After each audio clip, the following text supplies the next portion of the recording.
Okay. So let's go ahead and bring them all in. Yeah, you got 45.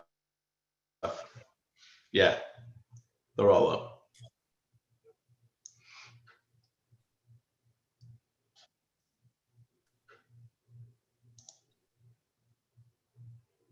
Hey guys, Good evening, guys. how are you? Doing well. How are you really doing, Jeff? Yeah, well, you know.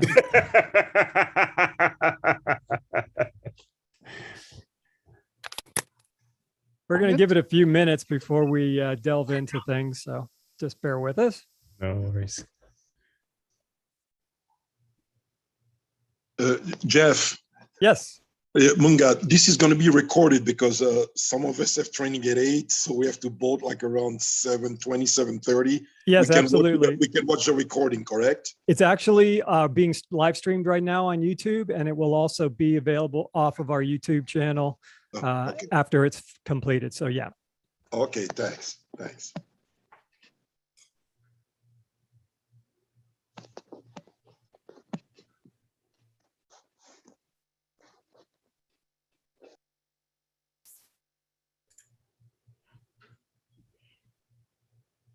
How are we doing, Joey? We're up to 51. I can't believe Munga's still actually training.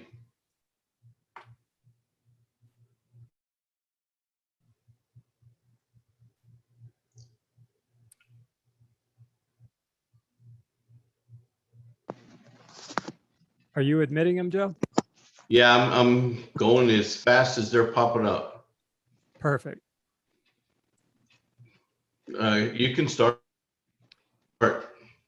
Everybody in? Excellent. Welcome to the, I don't know that I want to call this our mandatory coaches meeting, because that's not exactly what it is. It's not what we intended this meeting to be. Since not a lot has changed from the prior year, the goal is to kind of answer your questions, give you that opportunity to ask those questions that you might not normally get through your club rep. It's geared toward coaches. We have some registrars that are on here. We have some referees I know that are also going to be attending. So I do have a brief agenda that I wanted to go through and deal with a couple of things, point you basically in the right direction as to where you get information. Make sure you understand that although I may have phone numbers that are on the website, we don't typically answer them. All of the executive board prefers to deal via email whenever possible, so that there's actually a good history of communication, so that there's nothing that's being done that it's going to come back and haunt us later on. So I do want to thank everyone for attending tonight. You should see a screen share of our agenda for tonight, and I'm going to go through that briefly. There are 3 documents that if you're a new coach, or even if you're an experienced coach, that I recommend that you review prior to the season. And those are the fall season coaches manual for 2021 that was posted yesterday.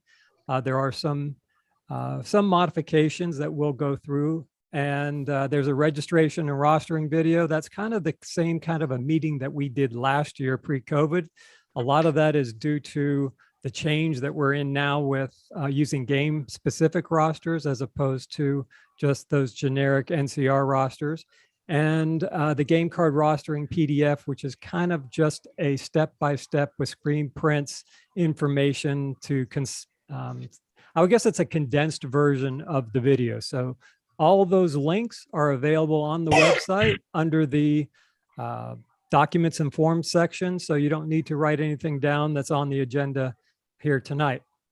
As a brief introduction, unfortunately, Barry was not able to be here tonight, our South Florida United president. He is on a plane, I believe, on his way to Vegas to probably make a big bet on something. So he's not going to be able to be here tonight. And Joey Nelson is my partner in crime tonight. Joe is our chairman of hearing and appeals. And I don't know, is Becky on tonight? I don't know if she was going to be able to make it, Joe, but Becky is our chairperson for discipline and she's the one that you typically will be dealing with for any potential suspension and or red card issues for your game. So our meeting format tonight, we talked about a little bit, is just more of a question and answer session. I'm going to go through this agenda and some of the changes very briefly, and hopefully we can be in and out of here in less than an hour. That's my goal, is to just give you the opportunity to ask questions. If we want to get into some levels of detail, if you're a new coach and you just really don't understand something and you want us to go through with some screen, navigation and such, I'm happy to do that. I'll probably say something to the tune of, yeah, that's a good point, but I can't really do it now. We'll do it toward the end of the meeting. If it's something that I think might take some additional setup, my plan would be that maybe if it's only, one or two people, that maybe we could have a separate meeting on another time if that works as well. So I'm happy to do that for you guys. So the expectations of tonight's meeting is just to give you that opportunity to make those questions and get the answers. As I told Munga earlier, and some of you may not have been in the meeting at the time, the meeting is being currently live streamed on YouTube, and that will be available as recording after that. So I did want to make an announcement. Carlton asked me to let you know that the Region A commissioner for the South that election is coming up. So far, there are two candidates, Lance Lass from Weston and Nestor Vitton from Bartha Academy Pro. I apologize if I messed up any of you guys' names. Given that we want to kind of get through this, and this is not an FYSA meeting, but a South Florida United meeting, we're not going to have the candidates speak to anything, although they did both send me kind of their goal, I guess, or their agenda about what they're looking to do. For Lance, he mentioned that his agenda is all about the youth. He wants to give them opportunities to play the game and to advance their levels, while most importantly, giving them a really enjoyment of playing the game that they love. For Nestor, his sentence was basically he hopes the views of all the clubs in region, he hopes that the views of all the clubs in the region can be heard, and he wants to help achieve representation not only at the regional level, but the state and nationally. He thinks he can do a better job at working together with parents, clubs, leagues, and the federation. So I would encourage all of you, and if there's others that want to run, I understand that's there's an opportunity for that to be done. If you have some questions about what they intend to do in that position, I would ask that you reach out to those people directly. And since they're both members of South Florida United, and I think that they both have teams that they're coaching, their information should be listed on the website. And if you can't find it there, reach out to Carlton Talbot, and I'm sure that he will get that information for you. Speaking of information, the one thing that I want you to be aware of is where you get the information on the website. For the majority of all of what we do is done on our website. I will pull that over just real quickly. The South Florida website is primarily where you're going to get all of your information. The forms and documents area, and I know that not all of you can see this because some of you are on phones, some of you may not have big screens to look at, but basically there's a forms and documents section, and all of the information that we're going through tonight, as well as probably a lot of questions that you might have, are available on the website in this section. You can move down. There's the fall manual. There's COVID-19 field status information that we're going to ask the reps to maintain throughout the year in case things change. There's both the SFU and the FYSA COVID guidance requirements, a link to our YouTube channel where this meeting will be available, and the same PDF on game card rostering that we referred to on the agenda. There's links to our minutes. For club reps, there's a club rep guide and a registration and rostering video and information on importing players. So majority of anything that you need is on the website, and we encourage you to investigate and look through it. There's also this little envelope that you can potentially see down on the bottom, and that will give you a direct link to contacting us via email, or if we happen to be online, you can chat with us and we'll be happy to answer questions for you. There is also a frequently asked questions area where you can search for information that other people may have brought up in the past. And that's where we get a lot of that information that we will put in our coaches manuals and such. So that's where you find your information. One of the biggest problems that we have, and I know because I get emails from you guys all the time saying that you can't reach someone. And a lot of that is due to the information that's provided by the club reps when they declare their teams. When you look at the clubs that are, when you look at the teams that are declared by club, you have all of this information that has been provided by the clubs. This is where for AC Delray Rush, which is on the screen now, you can see that they have a multitude of coaches listed. If there is a little more thing on the right, you can select it and it will show the additional coach 2 and coach 3 that can possibly be declared by the team when they put that in. The bigger part of the problem comes from some clubs that use the exact same number. For example, with North Miami Maccabi or FBSFC, they use the exact same telephone number and the exact same coach for all of their teams. And it makes it difficult if that person happens to be out of the area or not answering their phone calls. So this is where we have to rely upon you guys and your club reps to put the proper information in order for you to be able to make those contacts. My suggestion is that if you're having difficulty reaching someone from a specific team, is to go to this page where it lists all the teams by club and literally find every single person and every single phone number associated with that club and include them in your correspondence. You can also look at it by our organization where there's a club information area and go to the club information. In this case for FBS, you can go and look and see that there's a few more people that you can contact. And you can also contact their assigner or their registrar to get more information and potentially find a way to reach someone that you need to reach. So those are the information sources that I would suggest that everybody familiarize themselves with.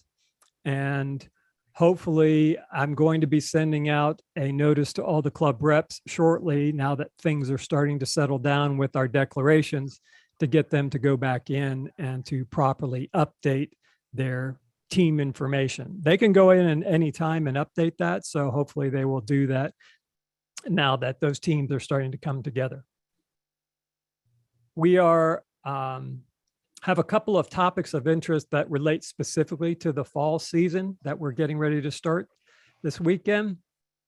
The way that the fall season was scheduled was to try and give those teams that may have implications with high school, typically the older and higher level division teams, those games all are starting this weekend to try and give them an early start and finish so that the high school games will be able to be played without a whole lot of conflict. The younger ages that are participating in the fall season, those games weren't scheduled to start until the 11th of September after you come back from your Labor Day. So I know that that's a big tournament weekend that people like to go to. And those games, all those games for the younger kids, they can be played through the end of the year. For the high school age kids that start this weekend, most of those games were scheduled to end about the first or second week in November when the high school season starts to get a little bit more involved. And as a result, a lot of those games are condensed into a shorter period of time. That's not to say that you can't play those games all the way through December 31st. That's not a problem. You and your opponent can agree to do that as you see fit. It's just that in the initial scheduling, in order to satisfy the majority of those teams that have potential high school implications, that's how those schedules were generated. And as you look at the schedules this year, they're very different from last year. Last year, we had a complete TBA used as field codes. And this year, as you can see, when we scheduled the games, we used the information that we had on your field availability to go ahead and schedule them with that in mind. So we are not using TBA field codes this year. If you see TBA field codes, that means that there is an issue with that team. Typically, we'll have sometimes where a team is going to withdraw. They didn't get the numbers that they thought, and they're going to be withdrawn. Rather than delete all the games that are associated with that team, we'll put some TBA games in the system and change the team code to something like South Florida United or SFU 2002, whatever the number happens to be, in its place, so that if another team becomes interested in playing, then we'll have a spot for them and the games are already in the system.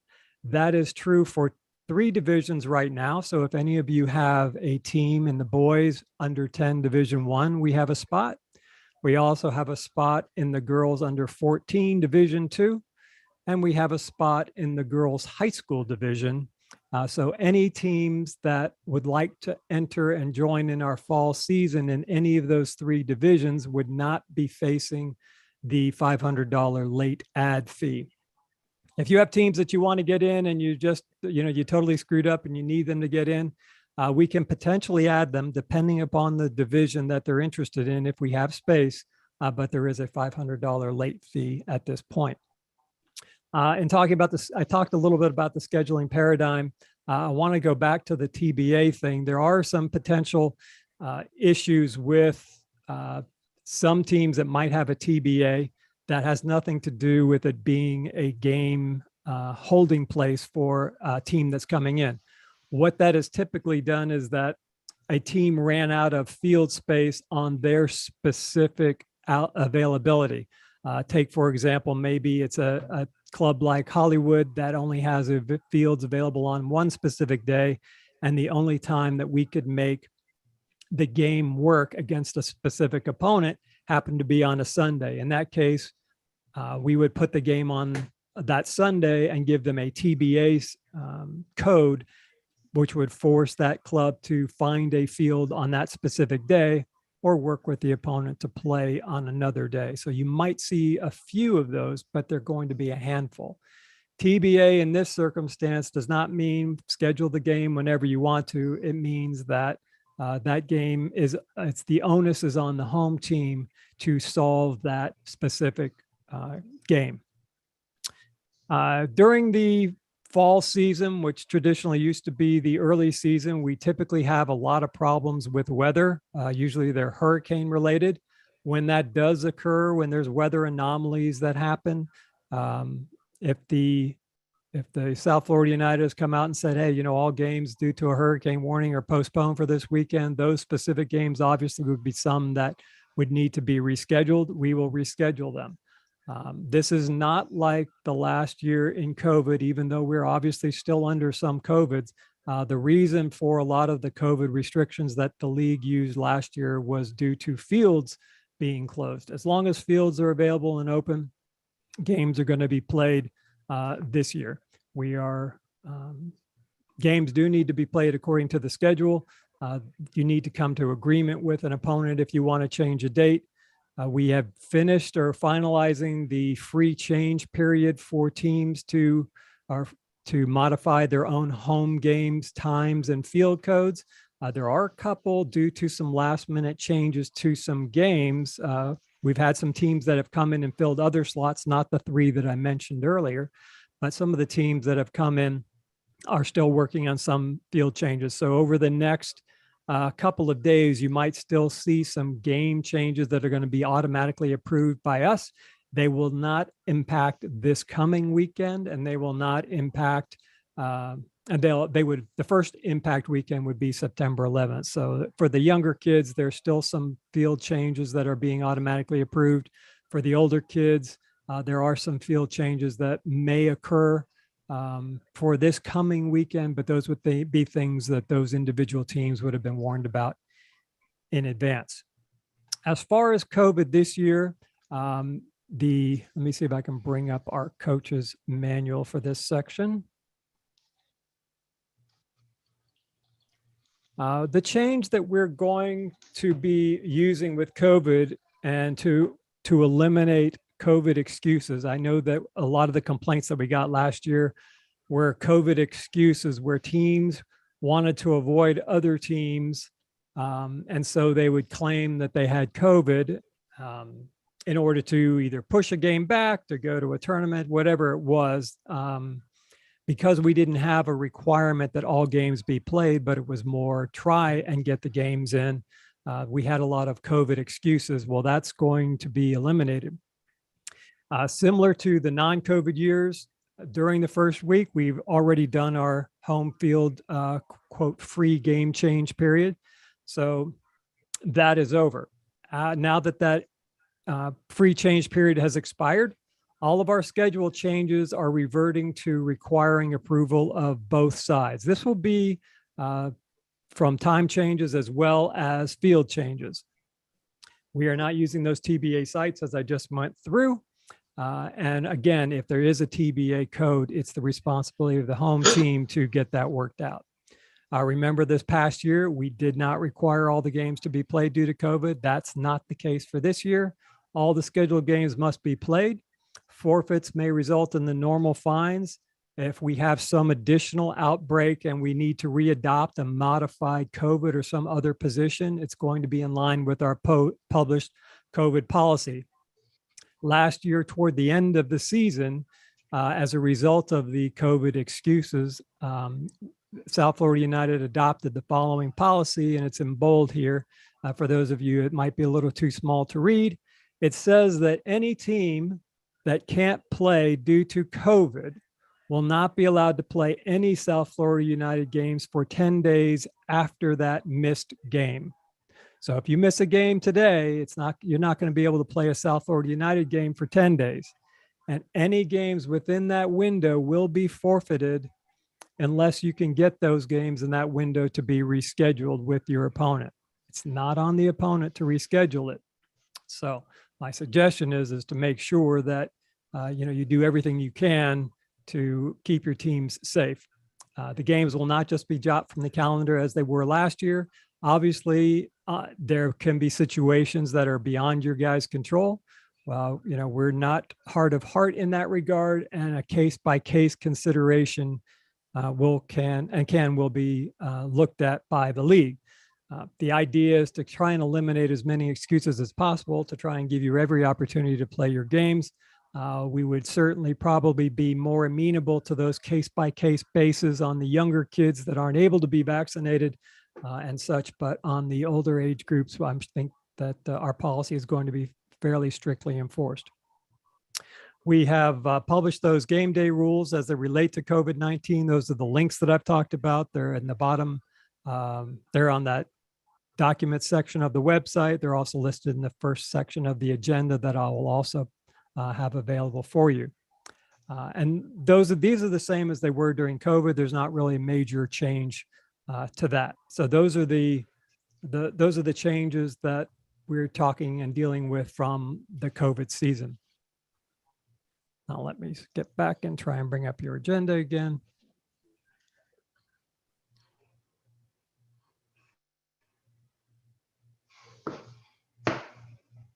All right. So we've talked a little bit about weather anomalies, the COVID issues, and game results when these issues arrive. I talked about that. That's basically that if you have a COVID game cancellation, then you can't get a reschedule. Those games are going to be forfeit. There may or may not be fines depending upon the situation.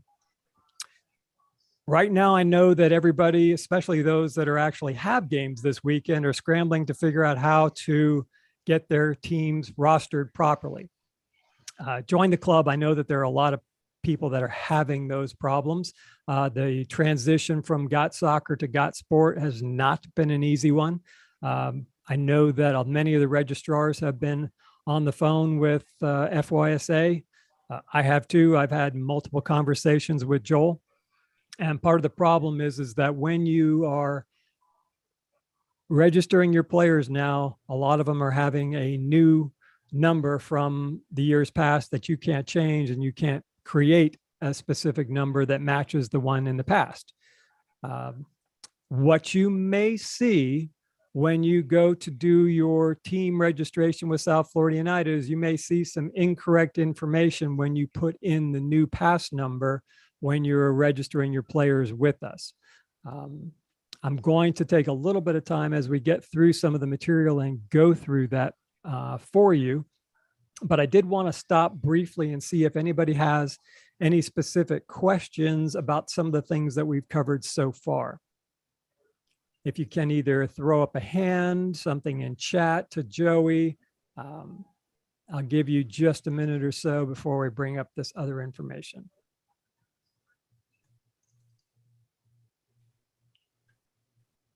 Anybody? Outstanding. Okay. What I wanted to do for those of you that are registering, Scott, was that you? Did you have something you wanted to say? I see a hand. I don't waving know. back and forth. Scott's trying to fix his. Yeah, he's trying to fix his video, but he's muted. Not a So problem. I unmute him.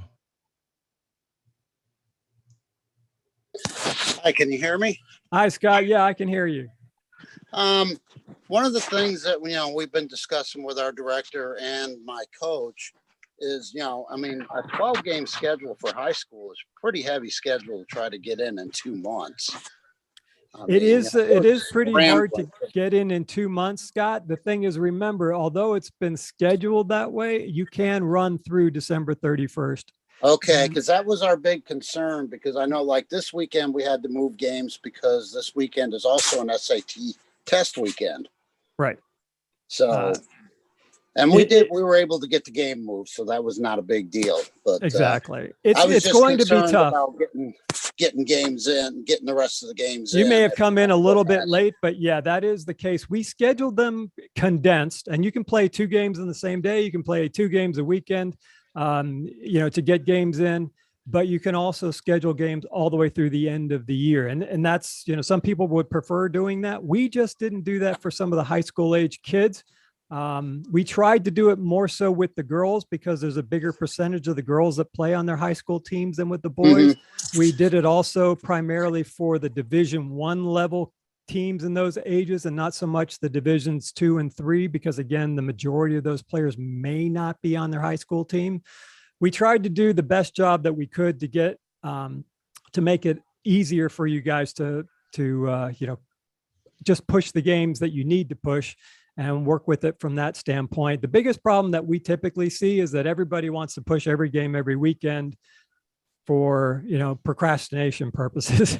Yeah, we've had multiple teams requesting changes already. Exactly. It's been a crazy last couple of weeks. I'm quite sure it has, and that doesn't even get into the GOT sport thing. So yeah, I definitely can feel your pain. And yes, you can play the games all the way up until December 31st. You can even potentially play the games after that if there's a mutual agreement and something that else comes along. Let's say that we get stuck and we lose 3 weekends due to hurricanes, and there are 3 games that you want to play, and everybody is, look, I can't play through it now because I've got high school and my kids get my teams will be savaged by that, but I do want to play you. Can we move this game into January? At that point, this is the case by case basis that I talked about. You could reach out to league and say, hey, here's what's happened. We had 3 weekends where this game was in the calendar, and we would know that because we'll see how you've changed the game. And we tried to play it, and every single time we got hurricaned out. But we do want to play. Can we play it in January? And, you can even do a 2-for-1. If both of you guys are playing in the spring season and you happen to be playing the same, team, you could use a 2-for-1 and say, yeah, we'll play each other once. We'll count it twice. We'll make it in the fall as well as the spring. Or if you're not, or one is or one isn't, and we say, yeah, you can play it in the spring, no problem. If one of the teams also has a spring game that day, the spring game would take precedent over that, and you'd have to find a better date. But yeah, it's something that we'll look at on a case-by-case basis. So think of that, let's call it November 11th deadline that we may have scheduled your last game for as kind of a guide. And December 31st is kind of the end of the run. And then pass that as an exception that, maybe we'll extend the race a little bit and you guys can move that. So, we're going to try and deal with the exceptions rather than the rule. Okay, great. Who else? Chico, is that you with the hand up, or are you just trying to stretch? No, Chico's basically said, and go back to Jeff, go back to this, where you find the club information. Everybody's still upset Okay. about club not responding. Show them where you find that. In the main menu under the organization tab, there is a club information link, and it will take you to a directory of all the clubs and all of the positions that we have for that specific club. So in this case, and you can click right on their name and it'll bring up your email client and send them an email. Their phone numbers are here. So this is where you would potentially get the information that's not going to necessarily show up in your team listing. The coach's manual does have a listing of all of the teams as well as the one that you can find online. I put it in there as a PDF so that if you want to print out your coach's manual and take it with you, you can definitely use it to maybe make a few phone calls to the head coach of that team.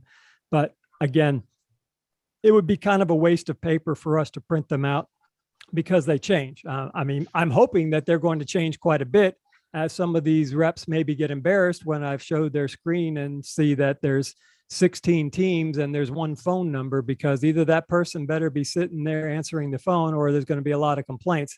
And then when Joey and I have to deal with complaints, then, then we'll do something about it. So for my guys out there that are club reps, please review your team information and make sure that you can go in and add a team manager as one of the 3 coaches.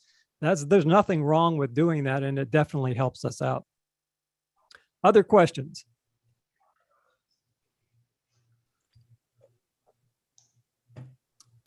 Anybody got a question?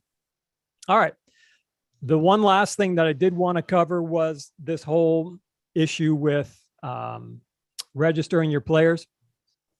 For some coaches, they've been given the access to do that. Otherwise, it's a club rep issue. Typically, when you're going to be registering a player in our system, you're going to see a screen such as this. And I'm stealing this screen because it's live, and this is for South Kendall. And they haven't done any of their rostering yet, even though they have a game on Saturday, I think. But we'll deal with that on another time. In this circumstance, you basically can put in a player pass number, and it's going to bring up something. In this case, some wise guy has put in 1, 2, 3, 4, 5, 6, and that's somewhere in our system is associated with this guy, Leon Rodriguez. So if I want to add him to the system, I'll put in this number, and Leon, let me just refresh this so you can see. So you'll be going in here and you can put in a number, and it brings in the player that's associated with that number. What might happen if this number is the old FYSA pass number associated with Leon Rodriguez, and the new GOT Sport number also happens to be 1, 2, 3, 4, 5, 6. When you put that in, it's going to give you the wrong information. It's going to give you a player that's not the new GOT Sport number. All you need to do is go to the next field and put in the right person's name and right person's address. And I'm not putting in my birth date and jersey number, and you can add that player even with the new GOT Sport number. It's very important that you use the new GOT Sport number. And the reason is that even if you have all this information from the old system and you have the old FYSA pass numbers, the new GOT Sport player passes are going to have the new GOT Sport number on them. So if you have a referee that really is checking his passes as he should, the pass number is not going to match what's on your game roster, because the information that you put in your team registration with South Florida United, that's the information that's going to come and be put onto the game roster itself. So it's important that you use that new one. You have a couple of different ways that you can build your rosters. If you have the information from GOT Sport, you can go in here one by one and put in every one of your players and add them, and you're pretty much done, and you can go toward creating your game roster. There is also the opportunity to import players. And when you import players, you'll have the opportunity to say, okay, I'm going to import that player, That's at this little link here right above where it has the club name, team information. There's an import registration records link. When you click on that link, it will take you to a page that might look something like this. And in this case, it's found a similar team. Now, it's found a similar team in the South Florida United system. So it's going to be pulling in all of the information from the prior team. And when you do that, unfortunately, it's going to have all the information with all of the wrong pass numbers because they're all the old pass numbers. So this is not going to help you if you were to select all of these player records and import them into your current team. It's going to have all of the wrong pass numbers. And we don't let you go in and change pass numbers. We only let you change the name. Actually, we only let you change jerseys once they've been added to a team. So you would have to delete them and then manually add them player by player. However, you can do a import from GotSport. You can export your information from GotSport after you've registered all of your players there, and then use our import feature to do that. If you look, it's very hard to see, I know, but there is a sample file that says Got Soccer sample import file. It will give you a copy of an Excel spreadsheet that looks just like this. And all you need to do is to enter your last name, first name, pass number, jersey, if so, the gender, date of birth, and registration date. And that information will be everything that you need to, excuse me while I turn that off. That will be everything that you need to import your players. If you use this file, do not change the headings. The headings have to stay the same and they all have to be capped. So all you want to do is to really fill information down below. Danny Pernat has done it. And if Danny Pernat can do it, anybody can do it. He promised me that he would put a little tutorial together, and I will be happy to email that out to all the club reps. And then whoever you're sharing your information with, you can provide that to them as well. So just keep that in mind.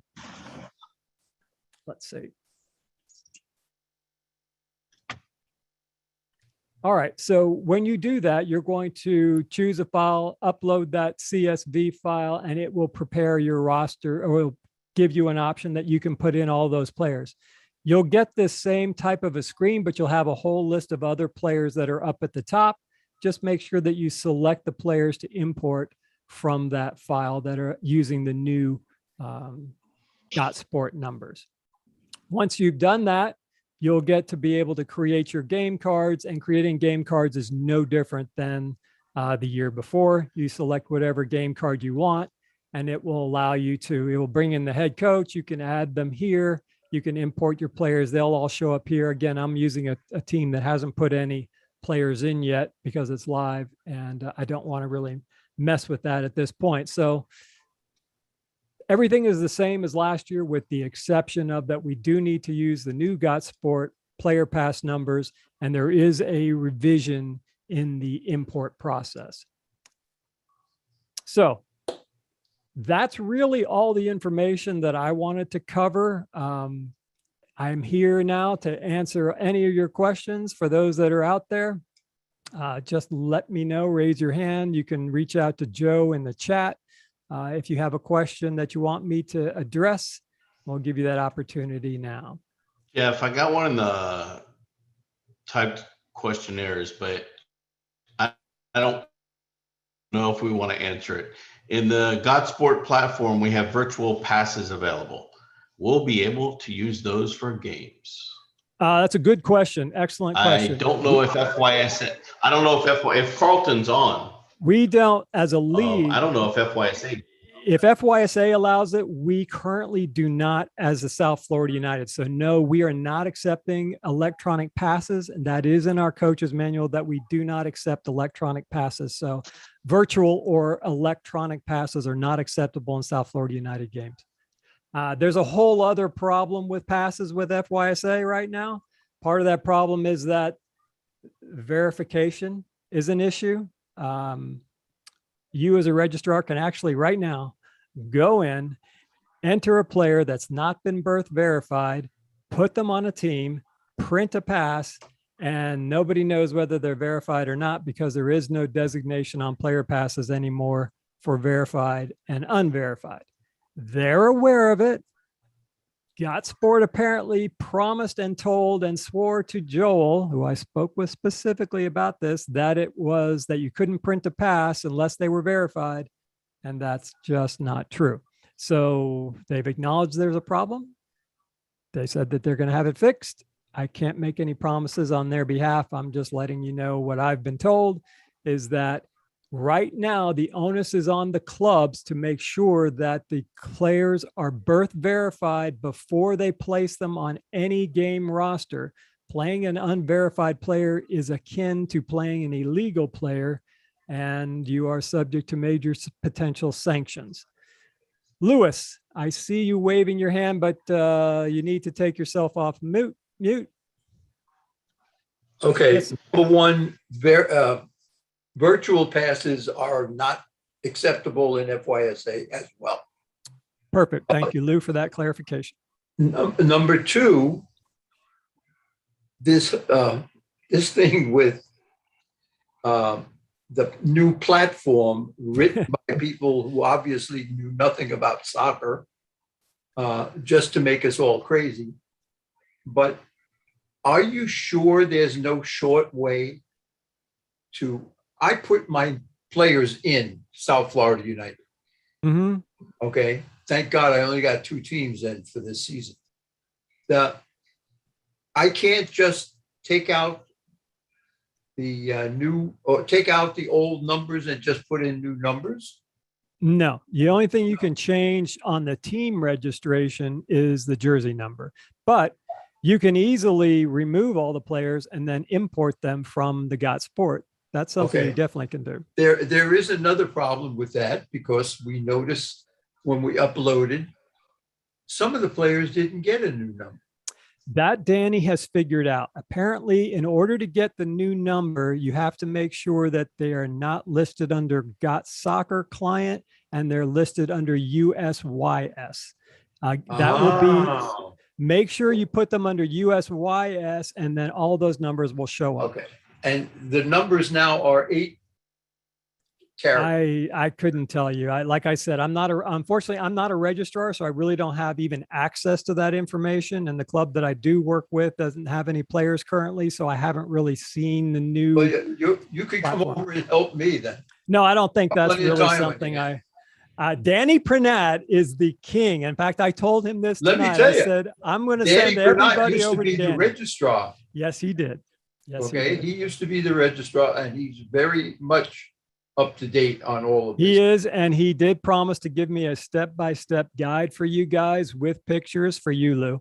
That will Yes, that thank will give you that process. But I do know that the one thing that he found out through his discussions with the state office was that if it shows, and there's, again, I haven't seen it, so I don't know, but there is a Got Soccer Client. They need to be changed to USYS. Right. Once you do that, it will take care of the numbers for you. And any questions, please? I told him that I was going to tell everybody to contact Right. Danny. So definitely but- give Daniel Pranat a call or send him an email and he will be happy to help you because he has been struggling through it and has figured it out and has done the import already on the South Florida United site. So why was Scott Sport allowed to make a platform that has questions instead of answers on it? That one is the $1 million to- question, and it probably was a $1 million question. Yeah, well, there was no reason for them to give a yes or no to USYS. Why did they have to do that? It's a question for Joel, not for me. I don't represent Got Sport. Thank you. Thankfully. That's yeah. I see another hand up somewhere. Who's with the hand up? Nope. Katya. Hi, Jeff. How are you? I'm good, thanks. Quick question. I remember last year you had a very nice YouTube video on how to create the roster Yes. and everything. I know it's still there. Yes. Would it be a lot work for you to maybe add the few steps now that we have Got Sport? Or I'm waiting.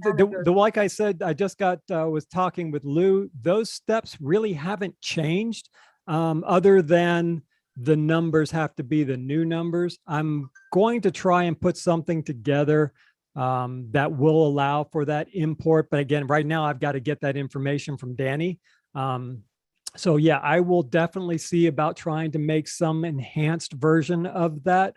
But for the most part, everything in that video is still accurate, with the exception of the player pass numbers needing the new format, or whatever it is, the 8-digit number that Lou's talking about. Right. And you have that extra step to import the player information from Got Sport, which I think would be very helpful. That's the same basically as it was under Got Soccer. It's just that I don't know if we actually dealt with that in the other video, but I'll take a look and see. It's just a shortcut to adding the players. But if you only have, like, maybe it's an under 9 team, you might only have, 12 players. It honestly might be faster just to type it in. But if one of the things that I do know with this import process from Got Sport is that you have to have access to be able to pull all the player registrations from the club, because the only export that they currently have is an entire club export. So you would export all the players from your club, and then you have to sort them by the team and carve that out into individual files for the import into the specific team you're going to be putting in South Florida United. And depending upon the number of teams and how easy it is for you to do that, what your level of experience with Excel is, if you only have a couple of teams like Lou, it honestly might be faster just to type them in with the new numbers and the information from the players. But be that as it may, I will definitely, once I get that information from Danny, I will be happy to try and put an enhanced video, or at least maybe one on just the import and registration components that I went through tonight. Yeah. Oh, okay. Okay. Thank you, Jeff. Yeah, it sounds like maybe we're better off doing it manually now. If you only have a few teams, yes. And I will say this, once you've put in a team, if you're playing in spring, you'll be able to have those new numbers transfer over when you declare your spring team. Sure. Because it's going to take the information first from the most recent South Florida United team. And as long as that information is accurate, you shouldn't have any problems. Okay. All right. Thank you, Jeff. Uh-huh. Jeff, how many refs on a 7v7? Just one? No, we're still a 3 referee system for all games. All games a 3 referee system. The reason being is that those referees need to learn how to get screamed at an early age. The video, when we get done Yes. with this, where will you post that? It will be automatically posted to our YouTube channel. That's youtube.com/SFUYSA.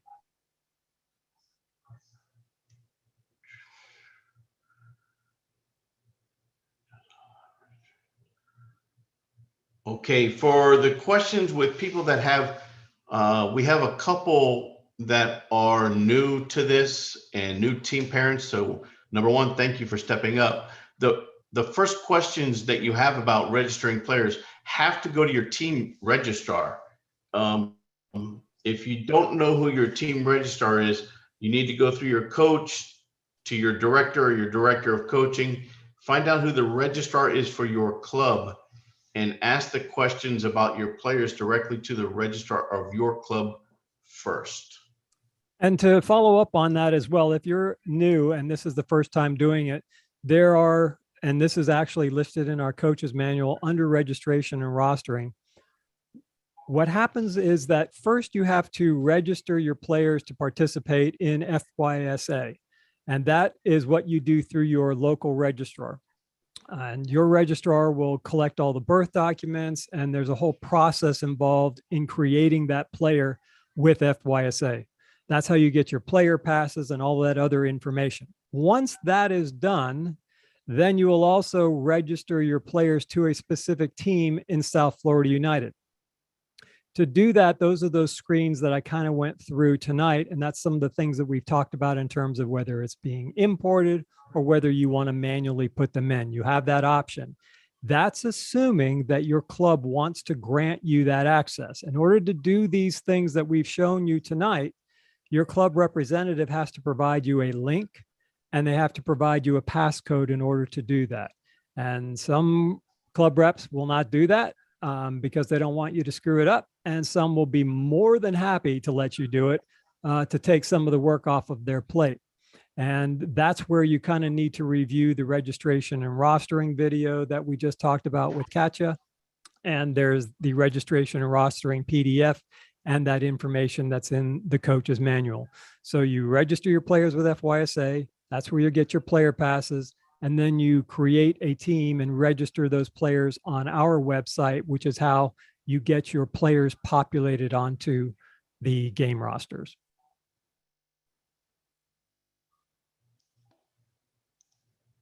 Other questions? Throw up a hand. Katja, did you have another question?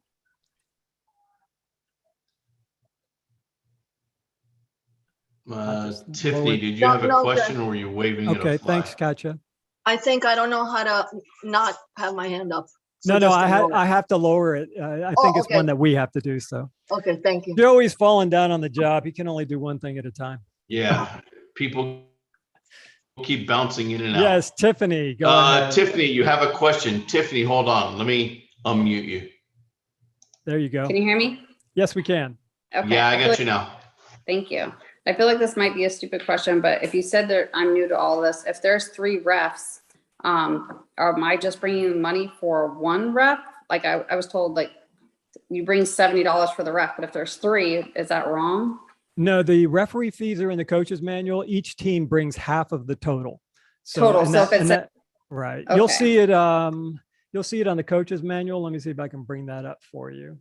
I thought it said $70. If that's just half of it, and that is and that's split up between them, okay, that makes sense then. So yeah, the coach's manual has the referee fees in here somewhere. Yeah. So that's how it's split. So you can see that it says, and let me try and zoom in for you because I know that might be.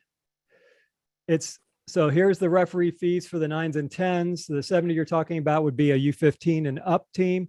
This is the per team game amount. So each team is going to bring $70, and that's how this 64, 38, 38 matches up with that. So there'll be $140 distributed. Jeff, you're not showing your screen. See, Let put your screen me on. do that. I apologize. Thank you. And should be there now. So this is in the coach's manual. And what you'll see is that for your U15 plus, the per team game amount is 70. And Okay. so when you have 140, that's how this 64, 38, 38 gets broken down. Make sense? Yes, thank you. So that 64 would be for the center referee, the 38s to the 2 assistants. Basically, you're going to hand them $70. The other team's going to hand them $70, and it's up to them to make change amongst themselves.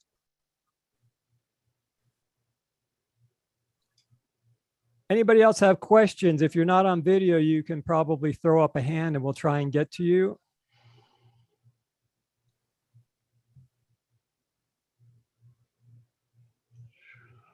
Do we have to provide the referee amount in changes with singles and all that, or the referees take care of it? Hi, Mauricio. Yeah, no, all you have to do is bring the $70 in this case. It would be great if you were bringing, it in singles or whatever that, depending upon how these splits are. Obviously, with the U13s and 14s where it's an even number, $5 bills would be great, but don't worry about the specific change. If you can, it does help the referees out. The one thing that I will mention is that if you bring 3 20s to pay your $55 fee for the U13s and 14s, do not expect them to give you $5 back. You basically have donated to the referee cause that extra $5. They do not make change. You give them the amount that you're required to for your team, and that's it. If you have a $100 bill, they'll love you because they're not going to give you change, and they shouldn't give you change. Your responsibility is to give them the 70. Yeah. Also, If you have $100 bill, give it to the club director. yeah. Also, they need to be paid before the game. Do not show up and say, I'll get you at halftime after I collect money from my parents. That's not the way it works. All right, thanks. You bet. Thank you, Mauricio. Anybody else? Just go ahead and unmute yourself and let us know or throw up a hand. I see on that screen that you're sharing there something about some new player substitution rules. They're not new, but we do have unique substitution rules. Basically, there's unlimited substitution in South Florida United, with the exception of your U16 and up Division I teams. That's limited substitution to 7 per side, 7 per half. And all that information, again, that hasn't changed from years before. The only thing that's new and unique from years before is either highlighted in red or bold-faced, and we've gone through that tonight. But all substitution is the same as in years past. Where does the high school girls fall? High school girls is a Division I group, so it's typically limited substitution. However, nobody pays attention to it anyhow. Nobody pays attention. And coaches can agree to waive the limited substitution. We have no problem with that, especially during, this pandemic. Additional water breaks are okay. Additional substitution is okay. As long as it's agreed to beforehand. Don't get halfway through the game and go, oh, my girls are tired. I need to have more subs. Can we do that? Do it beforehand. It's not a problem. Let the referee know, hey, it's one less thing that they've got to keep track of, and I'm sure that they won't care. 7 substitutions a half is a lot. Anyhow, that's fine. Especially typically when you only have 3 on the bench, but yeah. And it's not 3 get to go in and come out and 3 more get to go back in again. No, it's once they're out for that half. It's basically the state cup rules. And that was the reason why they were adopted for that level team, is because they wanted to get more, closer to the state cup level of competition. Okay. Tiffany, do you have another question? Jeff, good evening. Are there any changes to the guest player rules? No, but I will go over the guest player rules because I know we do have some new people here. Guest player with South Florida United is not how you typically think about guest players in tournaments and such. You are only allowed to use players from within your club in South Florida United. A guest player is someone who is not on your team registration for that specific team that's participating. If you happen to have 2 U15 teams and you have players that are registered to one, let's say our MC1 team, just for consideration here. So you have an MC1 team and you have 10 players that are registered to it, and you want to borrow 2 players from the MC2 team. There's 2 ways that you can do it. You can either take the players off the MC2 team and our registration and move them to the MC1 team, and that's fine. It has to be done 24 hours before the game. Or you can use 2 of those players in our guest player scenario. And what that means is you're just going to go to the game roster. You're going to type in their player pass number, the new Got Sport player pass number, and that'll bring in their information as a guest player, and you'll add them to that roster. So they are a guest because they're not primarily registered with South Florida United to that team that's participating. Make sure that when you do that, that you follow all of the other considerations and requirements for guest play. In other words, if you have a player, and we're going to take an example, you have a U16 team and a U15 team, and the U15 team is the one that's playing that game that day. And you have a true U15, could even be a U14 player that's playing on your U16 team. That player can't be a guest on your U15 team because they're participating, they're registered to a team that's in an older age group. And you can't play on an older age group and with a younger team. Even though they're perfectly legal for South Florida United purposes, that's one of the guest play restrictions. So in that circumstance, if you wanted to borrow a U16 registered player, even if they're U15 age, you would have to remove them from that U16 team and put them on the U15 registration in our system of 24 hours before the game. If you have a couple of players that you're going to be doing that with a lot, you have 2 teams, a 15 and 16, you're going to be moving players back and forth. My suggestion is to put and register them in our system primarily with the U15 team, because you can always move them up. They can always play up. They just can't play down an age group. They can't play down a division within an age group. It's pretty well explained in the coach's manual, but if you have further questions along those, I'd be happy to answer them. But there's a roster freeze date later in the season for them to play in playoffs, correct? Correct. The roster freeze, if you will, for a game is 24 hours. The roster freeze for the playoffs is 10 days. So the playoffs don't start till most likely late April, early May. So at this point, you don't have to worry about roster freeze until sometime in the spring. Very good. And we'll send out notifications, reminders, 2 weeks beforehand. Okay, guys, get 10 days coming up on the 15th. So make sure you have your rosters all set.